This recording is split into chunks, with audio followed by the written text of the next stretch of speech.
Hello students, यहाँ पर हम कोलवेज इलेक्ट्रोलाइटिक मेथड की बात करेंगे जिससे आपका एल्केन प्रिपेयर होता है।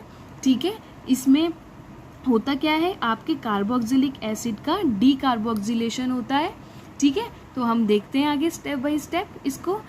पहले तो आप इसमें जो यूज़ करते हैं वो क्या यूज़ करते हैं, अपने कार्बोक्सिलिक एसिड का सोडियम या potassium salt in aqueous medium.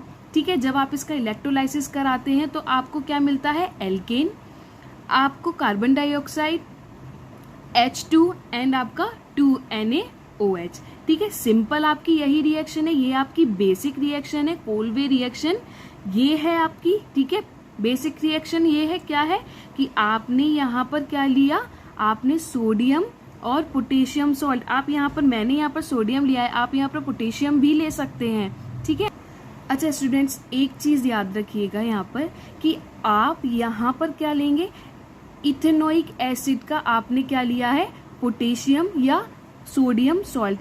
तो यहाँ पर मैंने सोडियम सॉल्ट लिया है, आप पोटेशियम भी ले सकते हैं। ठीक है, हमने इस जगह पर सॉल्ट इसीलिए लिया है, हमने इसको सॉल्ट फॉर्म में इसीलिए लिया है क्योंकि ये सॉल्ट फॉर्म में as a strong electrolyte work करता है। ठीक है, यहीं पे अगर हम यहाँ पर इसको इथेनोइक एसिड की फॉर्म में ले लेते तो वो हमारा वीक इलेक्ट्रोलाइट की तरह वर्क करता। ठीक है, इसके बाद अगर हम स्टेप बाय स्टेप चले आगे तो क्या है आपका ये जो इथेनोइक, देखिए इथेनोइक एसिड को एसिटिक एसिड भी बोलते हैं। ठीक है, तो यहाँ पर ये हमारा क्या हो गया, ये हमारा क्या हो गया, यहाँ पर एसिटिक एसिड का सोडियम सॉल्ट। ठीक है, अब आपने क्या किया कि इसका आपने डिसोसिएशन कराया तो आपका पॉजिटिव एंड नेगेटिव आयन में टूटा ये। ठीक है, इसी तरीके से आपने H2O को डिसोसिएट किया, देखिए ये दोनों हैं आपके, आपने दोनों को क्या किया, डिसोसिएट किया, तो ये अपने आयनिक फॉर्म में डिसोसिएट हो गए, एक नेगेटिव एक पॉजिटिव। ठीक है, अब स्टेप बाय स्टेप कैसे आपका होता है इलेक्ट्रोलाइसिस ये हम देखते हैं। ठीक है, तो देखो आपका ये निगेटिव चार्ज स्पीशीज है। ठीक है, ये निगेटिव चार्ज है, आपको पता है आपका एनोड कैसा होता है, आपकी इस तरीके से इलेक्ट्रोलाइसिस कैसे होता है, आपका इस तरीके से बीकर है, आपने उसमें सॉल्वेंट लिया, मीडियम लिया, उसमें आपने 2 रॉड डाली पॉजिटिव नेगेटिव, तो आपका एनोड कैसा हो गया, पॉजिटिव रॉड हो गया। ठीक है, और आपका कैथोड कैसा हो गया, नेगेटिव। तो हमारा ये जो नेगेटिव है ये किस पर जाएगा, पॉजिटिव पर। तो ये आपका क्या हुआ, ये जो आपका रिएक्शन होगा, जो आपका ये रिएक्शन होगा, जो आपका एसीटेट आयन जाएगा, ये कहाँ पर जाएगा, एनोड पर, और एनोड पर इसका क्या हो जाएगा, ऑक्सीडेशन। ठीक है, जब इसका ऑक्सीडेशन होगा तो एसीटेट आयन का ऑक्सीडेशन होने के बाद ये कार्बन डाइऑक्साइड के 2 मॉलिक्यूल देगा एंड आपका 2 मिथाइल फ्री रेडिकल देगा, जो आपस में रिएक्शन कर कर क्या बना देंगे, इथेन गैस। ठीक है, अब ये किस तरीके से परफॉर्म हो रहा है आपका, ये देखिए ये किस तरीके से, थोड़ा सा आप यहाँ पर समझने की कोशिश कीजिएगा।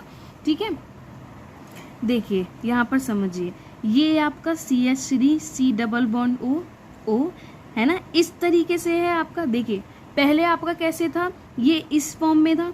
ठीक है, इसने क्या किया, इलेक्ट्रोनेगेटिव है, इसने क्या किया, एक इसका भी इलेक्ट्रॉन ले लिया, तो एक इस बॉन्ड में 2 होंगे इलेक्ट्रॉन, एक इसका, तो ये क्या करेगा, है ना, ये क्या करेगा, आपका एक यहाँ पर होगा रेडिकल, एक यहाँ आपका इलेक्ट्रॉन होगा, सॉरी। ठीक है, तो ये क्या करेगा, ये और ये आपस में बॉन्ड बना लेंगे, यहाँ पर ये एक इलेक्ट्रॉन यहाँ से निकल जाएगा। ठीक है, एक इलेक्ट्रॉन यहाँ से निकल जाएगा, यहाँ से ये एक इलेक्ट्रॉन के साथ निकला तो आपका क्या बन गया, free radical, methyl free radical. अब क्योंकि यहाँ पर हमने एसीटेट आयन के 2 मॉलिक्यूल लिए हैं तो यहाँ पर कितने फ्री रेडिकल बनेंगे, 2। ठीक है, अब आपका जब ये एक इलेक्ट्रॉन निकल गया तो लॉस ऑफ इलेक्ट्रॉन हो रहा है यहाँ पर, है ना, तो लॉस ऑफ इलेक्ट्रॉन का मतलब क्या हो गया, आपका ऑक्सीडेशन।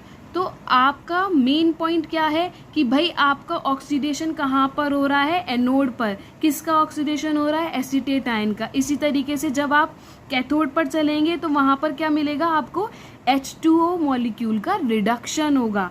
ठीक है, H2O मॉलिक्यूल का रिडक्शन होगा। अब देखिए यहाँ पर मैंने 2 क्यों लिखा, आप कंफ्यूज हो जाएंगे कि भाई मैम ने यहाँ से तो इलेक्ट्रॉन को एक को निकाला है, लेकिन यहाँ 2 इसलिए लिखे हैं, ये एक मॉलिक्यूल लिया है, यहाँ पर हमने एसिटेट आयन के 2 मॉलिक्यूल लिए हैं, इसीलिए यहाँ पर 2 इलेक्ट्रॉन। अब आपको ध्यान रखने वाली बात ये है, जितना ऑक्सीडेशन होने पर इलेक्ट्रॉन निकलते हैं, जितना लॉस ऑफ इलेक्ट्रॉन यहाँ होता है, उतना ही गेन ऑफ इलेक्ट्रॉन यहाँ होता है। तो यहाँ 2 निकले हैं, तो यहाँ 2 ऐड होंगे, तो यहाँ पर क्या ले लिए जाएंगे, 2 H2O के मॉलिक्यूल, ठीक है। इसके बाद क्या हो जाएगा, 2 OH आयन और 2 H, है ना।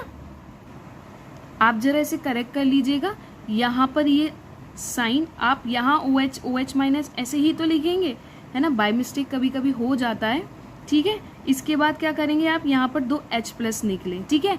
अब क्या होगा, आपके जो ये 2 H+ निकले हैं, ठीक है, आप इसे इस फॉर्म में भी लिख सकते हैं ना, आप इसको इस फॉर्म में भी तो कन्वर्ट कर सकते हैं ना, कि यहाँ पर ये क्या होगा, H2 गैस की फॉर्म में निकल जाएगा।